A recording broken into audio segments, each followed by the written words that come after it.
తెలిసి డీసీసీబీ ఎన్నికల్లో జరిగిన కుట్రకు సంబంధించి కలెక్టర్ కు అన్ని విషయాలు చెప్పామని శ్రీకాంత్ రెడ్డి చెప్తున్నారు. ఇక వైఎస్ఆర్ కాంగ్రెస్ పార్టీ కార్యాలయంలో మేకపాటి చంద్రమోహన్ రెడ్డి మాట్లాడుతున్నారు. ఇప్పుడు లైవ్ చూద్దాం.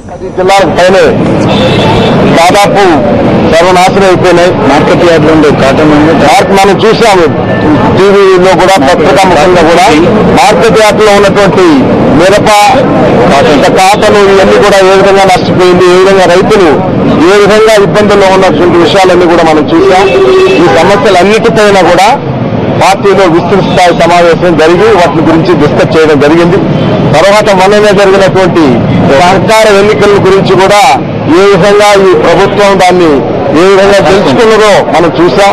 తర్వాత రాబోయే రోజుల్లో మరి స్థానిక ఎన్నికలకు ఓట్లు మరి ఎన్నికలు జరుపుతామని చెప్తున్నారు. అవి ఈ విధంగానే జరుపుకుంటారా? నీటి సంఘాలు కూడా అంటున్నారు.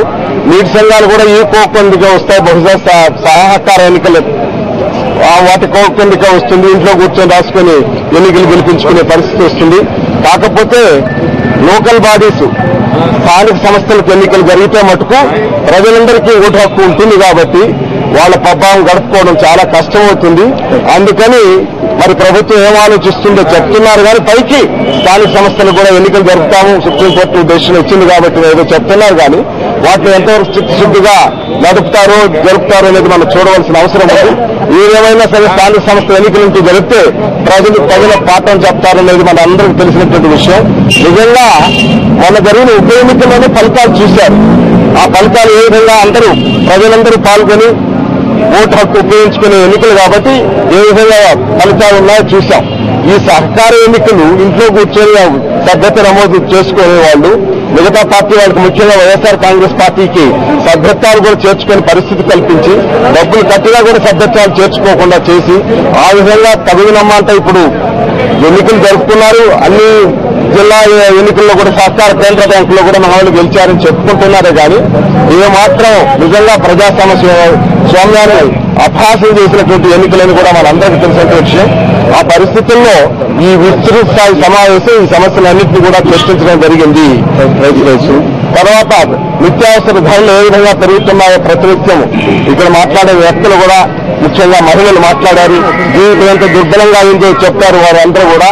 ఆ విధంగా ఈ రోజు రైతులు కానివ్వండి, మిగతా చేనేత కార్మికులు కానివ్వండి, వ్యవసాయ కూలీలు కానివ్వండి, మహిళలు కానివ్వండి ఏ విధంగా ఇబ్బందులు పడుతున్నారో అన్ని రాజశేఖర రెడ్డి గారు ప్రవేశపెట్టిన సంక్షేమ అభివృద్ధి కార్యక్రమాలన్నింటినీ కూడా నీరుగార్చి ఈ విధంగా మరి అసలు అప్పటికీ ఇప్పటికీ ప్రభుత్వానికి ఎంత తేడా అనేది ప్రతి ఒక్కరు చూస్తున్నటువంటి పరిస్థితుల్లో మరి ప్రభుత్వం అట్లా ఉంటే ప్రతిపక్ష నాయకులు గారు కూడా ప్రతినిత్యం ఆయన ప్రభుత్వాన్ని విమర్శిస్తారు కానీ ఆయన చేతిలో ఉన్న అస్త్రాన్ని ఉపయోగపెట్టరు.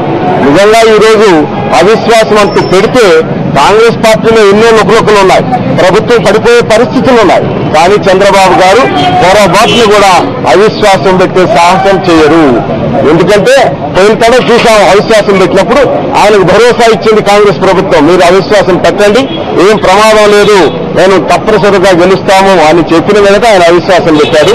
ఇప్పుడు మాత్రం అవిశ్వాసం పెట్టాలంటే చాలా కష్టం చంద్రబాబు గారికి. ప్రభుత్వం తప్పనిసరిగా పడిపోతుంది అనేది ఆయనకు తెలుసు, అందుకని దాని జోలికి పోవడం లేదు. తర్వాత పదే చెప్తున్నారు ఆయన రైతు రుణాల్ని మనం రద్దు చేస్తామని. ఆయన చేతిలో లేనటువంటి దాదాపు 1,00,000 కోట్ల పైన ఉన్నటువంటి రైతు రుణాలను ఏ విధంగా రద్దు చేస్తారు? ఆయన ఎలా ఉన్నారంటే ఈ రోజు అధికారం నా చేతికి ఇవ్వండి, మీకు ఏమి వరాలు కావాలంటే ఆ వరాలన్నీ కూడా ఇస్తామని చెప్తున్నారు చంద్రబాబు గారు. కానీ దురదృష్టం ఏంటంటే ప్రజలను నమ్మే పరిస్థితిలో లేరు. చంద్రబాబు గారిని ఈనాడు వైఎస్ఆర్ కాంగ్రెస్ పార్టీకి ఉన్నటువంటి జగన్మోహన్ రెడ్డి నాయకత్వం పట్ల విశ్వాసం, రాజశేఖర రెడ్డి గారి మీద అభిమానమే కాకుండా చంద్రబాబు గారిని ఏ పరిస్థితిలో నమ్మే పరిస్థితిలో లేరు ప్రజలు. పూర్తిగా విశ్వసనీయత అనేది లేకుండా చేసుకున్నాడు ఆయన. కాంగ్రెస్ ప్రభుత్వం ఈ రోజు ఎన్నికలంటే వస్తే డిపాజిట్లు కోల్పోయే పరిస్థితిలో ఉంది. అందువల్ల కాంగ్రెస్ తెలుగుదేశం రెండుగానే తయారైనవి కాబట్టి ఈ రోజు వైఎస్ఆర్ కాంగ్రెస్ పార్టీకి కొత్త పార్టీ అయినా ఇప్పటికీ ఇంకా మేము మరి సంస్థాగతంగా ఇంకా బలపడవలసిన అవసరం ఉన్నప్పటికీ కూడా మనం ట్రైనింగ్ క్లాసెస్ పెట్టబోతున్నారు పెద్దల సమాజం ఆధ్వర్యంలో. తర్వాత ప్రతి సభ్యత్వ నమోదు కార్యక్రమం ముమ్మరంగా చేయాలి, పూర్తి చేయాలని కూడా విజయమ్మ గారు చెప్పారు. గౌరవ అధ్యక్షురాలు గడప గడపకి వైఎస్ఆర్ కాంగ్రెస్ పార్టీ దాన్ని జరుగుతున్నాను ఇంకా బలోపేతం చేయాలనే ఉద్దేశంతో వారు చెప్పడం జరిగింది. దగ్గర నుంచి కూడా బూత్ కమిటీలు కూడా సభ్యత్వ నమోదు చేయడము, బూత్ కమిటీలు, మండల కమిటీలు, జిల్లా కమిటీలు ఆల్రెడీ పూర్తి ఉన్నాయనుకోండి.